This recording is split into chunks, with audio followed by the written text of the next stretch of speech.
Namaste and welcome to our channel, where we explore the depths of spirituality, dispel myths, and bring clarity to misunderstood topics. Today, we're diving into a topic that has fascinated, confused, and even scared people for centuries: Tantra, Mantra, and Black Magic. What we found in this video: 1. The true essence of Tantra and its role in self-realization. 2. How mantras work to enhance mental clarity and inner peace. 3. The reality behind black magic and its psychological impact. 4. Practical tips for harnessing your inner energy and protecting yourself from fear-based manipulation. 5. Insights inspired by spiritual leaders like Acharya Prashant and Sadhguru. There's so much misinformation out there, especially on platforms like YouTube, where sensationalism often overshadows truth. My goal today is to clear the air, share the real essence of these practices, and help you overcome any fear or misunderstanding you may have. Let's begin.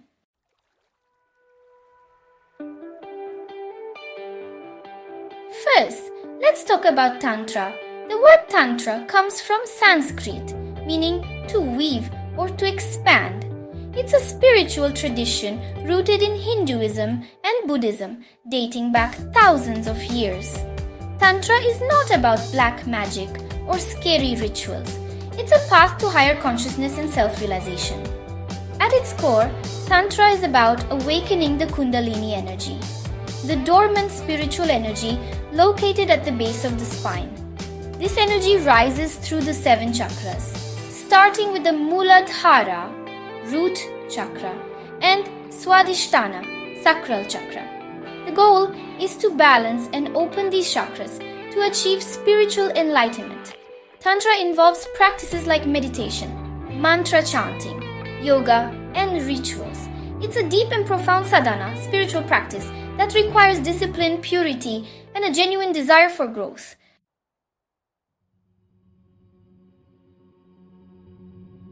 Many people fear Tantra because of its association with certain lower chakras and the intense energy work it involves. Let's look at some key factors: Muladhara chakra and fear.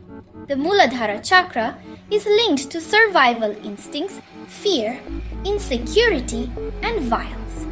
If this chakra becomes imbalanced, it can lead to anxiety, mental instability, and an overwhelming attachment to material things. Tantric practitioners aim to awaken this chakra, clearing negative energy and strengthening the individual. But if not properly controlled, it may also bring about fear-based experiences, which can be unsettling. Swadhisthana chakra and desire. The Swadhisthana chakra is tied to sexual energy, emotions, desires, and attachments. If imbalanced, a person might experience excessive lust, greed, or emotional turmoil. Tantric practices guide these energies towards balance.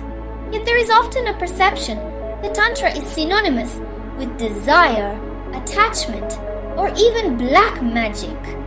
This misconception arises from the intensity of the practices and their focus on the more primal energies.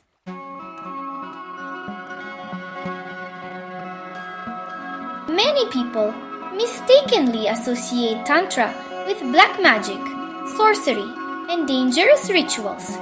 In reality, Tantra is a higher spiritual practice designed to help individuals gain control over their energy, awaken Kundalini, and attain self-knowledge. However, when misused for selfish purposes, Tantra can certainly create fear and misunderstanding in society. In Tantra, the primary focus is often on the lower chakras, particularly those below the Manipura, solar plexus chakra, where much of the dormant energy resides. The truth is, everyone has the same energy within them, and fear, often associated with tantric practices, is simply a psychological phenomenon created by the mind. The fear of tantrics, who are sometimes associated with places like Masan, cremation grounds, and dressed in frightening ways, stems from the illusion that their appearance or rituals make them powerful or dangerous. In reality, this is a mental construct, a belief system that shapes our perception. If we remain conscious of the fact that all energy is the same, Tantric practices cannot harm us, because it's our own beliefs and fears that create harm, not the energy itself. When we break free from these false perceptions, we realize that we are the ones harming ourselves by giving power to these unfounded fears.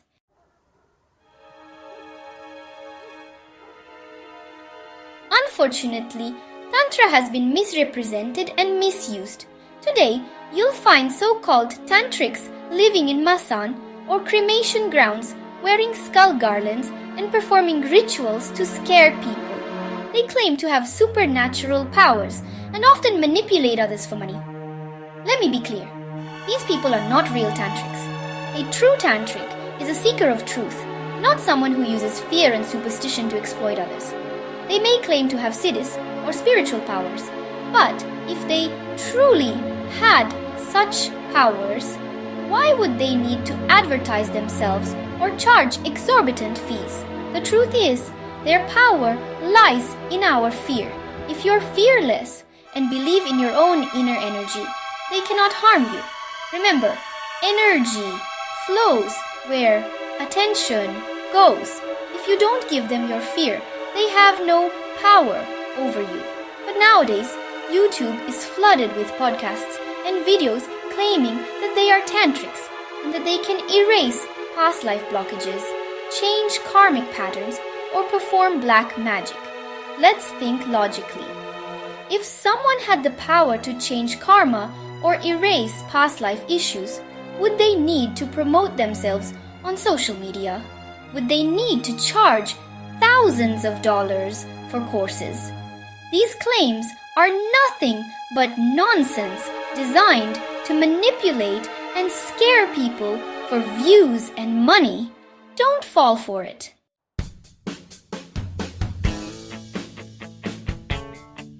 Now, let's talk about mantras. Mantras are sacred sounds or phrases used to focus the mind and connect with higher energies. They are tools for healing, protection, and spiritual growth. For example, the Gayatri Mantra is for wisdom, the Mahamrityunjaya Mantra is for healing, and Om Mani Padme Hum is for compassion. These mantras are not about harming others. They're about elevating your consciousness and aligning with divine energy. Mantras work through vibration and intention. When you chant a mantra with sincerity, it creates a positive shift in your energy field. It's not magic, it's science.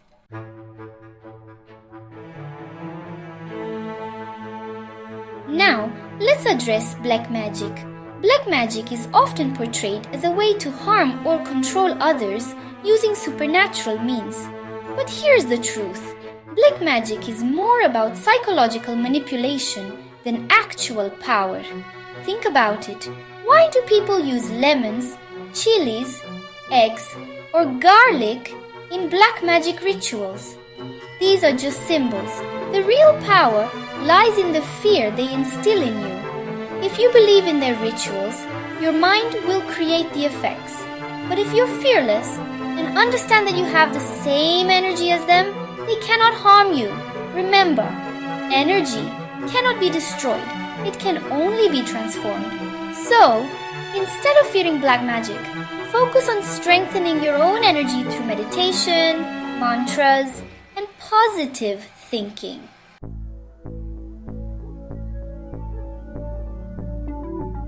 Let's take a moment to reflect on the teachings of several visionary spiritual leaders who actively challenge and counteract the sensationalism surrounding spiritual practices today. Acharya Prashant reminds us that true spirituality is about awakening your inner consciousness rather than fearing external forces. Drawing wisdom from the Bhagavad Gita, he encourages us to live a life rooted in truth, courage, and self-realization. Sadhguru teaches that deep, sincere meditation is the key to clearing the mind of distractions and negativity. When you cultivate a profound inner stillness, no external force can disturb your peace. Adding to these insights, Sri Sri Ravi Shankar advocates for a life of balance, simplicity, and compassion. His teachings stress that genuine spiritual practice empowers us to live harmoniously with ourselves and others. Eckhart Tolle, best known for his work on mindfulness and the power of now, urges us to remain present. By doing so, we dissolve the illusions of past fears and future anxieties, embracing a state of true awareness. Ram Dass also offers a powerful perspective on inner transformation. His timeless message of love and compassion teaches us that the journey inward is far more transformative than any external ritual or sensational claim. Together, these spiritual luminaries guide us to move away from the commodification and distortion of ancient practices. Their collective wisdom affirms that real spirituality is not about engaging in fear-based rituals or chasing after miraculous powers. It's about cultivating inner strength, clarity, and a deep connection with our true selves. These spiritual leaders remind us that true spirituality is about inner growth, not fear or superstition. They don't promote black magic or Tantra as a business. They guide us towards self-empowerment and clarity.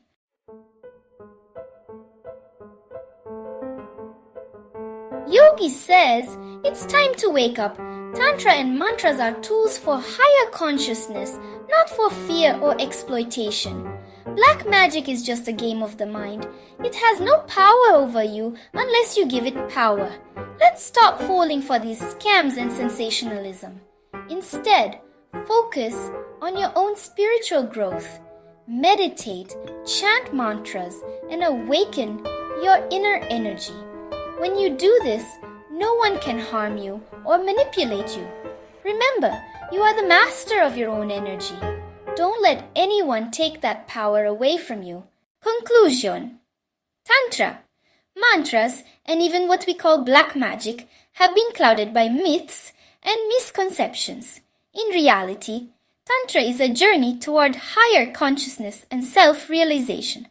Mantras are practical tools that help align your energy and promote healing. Black magic, as popularly portrayed, is more about psychological manipulation than any true mystical power. By focusing on authentic practices and building inner strength, you empower yourself to see through the noise and live a life of clarity and confidence. Thank you for joining us on this exploration. Please like and subscribe to the channel and share this message with others. And let's spread awareness together. Remember, your journey to higher consciousness begins within you. Stay curious, stay empowered, and keep growing. Namaste.